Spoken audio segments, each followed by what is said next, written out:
3 yards in a cloud of dust early on in the game, he eventually is going to break it out. And we saw that again today, David, because as Mike mentioned, Cleveland played a very, very tough game. Very good. I mean, Baltimore could not rest its starters, which is why King Henry was in there with 2 minutes left. And even to that last run that we showed, and that's one of the reasons you even perked up, because you have to be so gap sound on defense. And they were the majority of this game, especially in the first half. I don't even think he had 10 yards. But the second half, you start to try to do more than your job, and that's where they beat you. And then that's hard enough, right? If you're already dealing with Derrick Henry running downhill, having to load the box, but then you got Lamar Jackson doing Lamar Jackson things, and that just makes them so much better. Happy birthday, Derrick Henry, 31, and that is a birthday wish, not only a win, but a huge performance as you take a closer look at the AFC playoff picture. What we know, the Chiefs clinched that first round by home field advantage. They will match up against the Broncos, sending many of their starters. You can see Denver right now still in position to claim one of these postseason spots, where you got Cincinnati and Miami looming and just waiting in the wings. And the Ravens, way to celebrate. Winners of the North. All right, I threw this out there. Joe Burrow could be in that conversation for the MVP. Has this dude done enough, Lamar Jackson, to now win it once again? Yeah, it's a two-horse race, honestly, for me. Like, I like Joe, but I don't think that his defense has played well enough, and they're just not a good enough team for him to get it, although he should be in consideration. But it's Josh Allen and Lamar Jackson. Like, Lamar just has continued to impress, and that's what I really love about this season. It's why I can't just sit here and say Josh Allen for sure is the MVP, because he probably should be on any other year. But Lamar Jackson has taken his MVP numbers from last year, and he's improved on every one of them.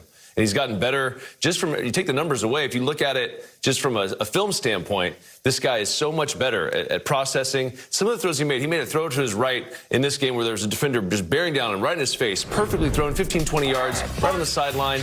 I mean, is this actually the throw? I thought you guys were going to on it. But he's so good at getting through his progressions and getting the ball layered down the field. And then obviously Todd Monken designs these nice plays to create just easy offense for him, but he does so many other things. Like, this is an absolute perfect throw. It's incredible. The coverage was perfect, the defensive call was perfect, and he just made the right read and the right throw. So, and he continues to do that.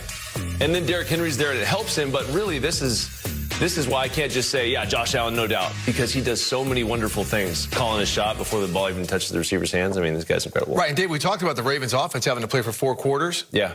Josh Allen's not going to play for 4 quarters today. Yeah, right. You know, he's expected to play in a couple series, and then that's it. So this actual 4 quarters of football with Lamar may give him the advantage if anybody's minds were not made up yet. And it's pretty spectacular. You had mentioned this to me in the offseason. I got back from Baltimore. You and I were talking. I said, man, I'm a little worried about Lamar. He looks a little thinner than I had anticipated at home. You said, yeah, he didn't really take hits, though. The entire season, I'm just waiting for you were exactly spot on. He does a good job of just not letting him have the whole shot, the Dude, whole is body. So slippery. He's Meanwhile, we take you back to Baltimore right now. Mike Garafolo standing by with a man who is kind of a sack artist. A resurgence of his career. Had one today. Kyle, you know what I love about Week 18? What do you love? NFL fans across, not even Ravens fans, rooting for guys to hit incentives. You get it out of the way early. Can we see the celebration again? Tell us what we got to do. We got to shout out to everybody. I don't know. I saw there was a prop bet out there, so I think a couple people hit. So hopefully they did. And just awesome play. Happened to make a play. You know, it wasn't the best, right? I was on my back for a sec, and then got up, and here we are, a sack, and we'll take it. They all look the same in the score sheet, pal. So congratulations on that. Congratulations on the postseason. Look, you've won Super Bowls before. You know what a successful team is. What leads you to believe this team is set up for success heading into the postseason? You know, I feel very blessed. This will be 9 times in the playoffs for myself in 11 years. This is my 6th division champ, and, you know, I feel very fortunate to be able to be in the playoffs. Like, I have OGs that have played in the NFL a long time before me that didn't get the opportunity to be in the playoffs, or they were there just one time. So I don't take it lightly.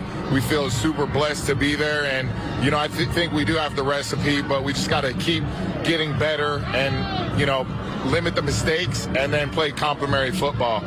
Tonight, you know, it took a little while, but you saw the floodgates open at the end, and I think that's what we need to go do going forward. You're going to have to play a game here. It's going to be cold. You're going to have to go on the road potentially after that. It's going to be cold. You've got this running game. You can see as the game wears on, teams less and less willing to tackle Derrick Henry. You play good defense. Does this team have the formula to do what it takes to win the postseason? Yeah, I think you just said everything that needed to be said. I would just, harp and emphasize that it's going to take every 11 of us, whichever 11, special teams, defense, offense, to just keep going. And I'm excited for the playoffs. I think this is going to be a hell of a matchup everywhere. 1 through 7, everybody can win, and Hunger Games is going to start. Congratulations on a career year. It should have been Pro Bowl season. Don't worry, I'll say it for you. Thank you. And congratulations. And best of luck in the playoffs. We'll see you there. Thank you. Let's go, everybody. Mike G. Don't spend it all in one place, all right? I got you. All right. Mike ain't lying. No question. What a season for Kyle Van Noy. Meanwhile, J.J. Watt, that interception by Michael Pierce is going to be played 5,000 times in the Ravens meeting room. It was awesome to watch the big fella grab that one. Ray Lewis, my boy, saw how far he had to look at me. Ray Lewis being a truth teller for us. No question, man. It was fun to watch the big fella grab that. Now, look, we could talk all we want about the defense, and it did step up in a meaningful way. I just want to throw one. Actually, let's take a look at it. Pierce. Look at that physique. JJ's right. They're going to show this so many times. That's the best part about playing ball, honestly, is the next day you get to watch plays like this after you wrapped up a division title and you get to celebrate your boy. It's hilarious. He looks like Grimace for McDonald's.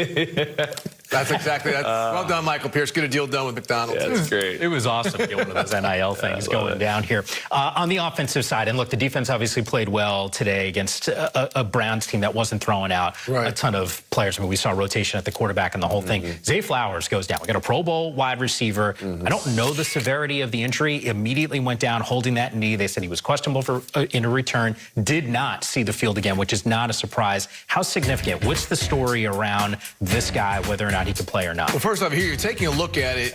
You don't see anything crazy happen here, but he grabs the knee kind of under the knee. He eventually walked off and walked to the locker room, and so we don't know if his return was just like them being safe or if they want to do further imaging or stuff like that to see if there's anything severe there. But if he is not in that lineup, that changes things. Yeah. Right. He is a dynamic player, and David, you see this on the film. Short routes, intermediate routes, deep routes. He is an impossible one-on-one cover because his routing is so precise. And plus, you have to account for him in your prep.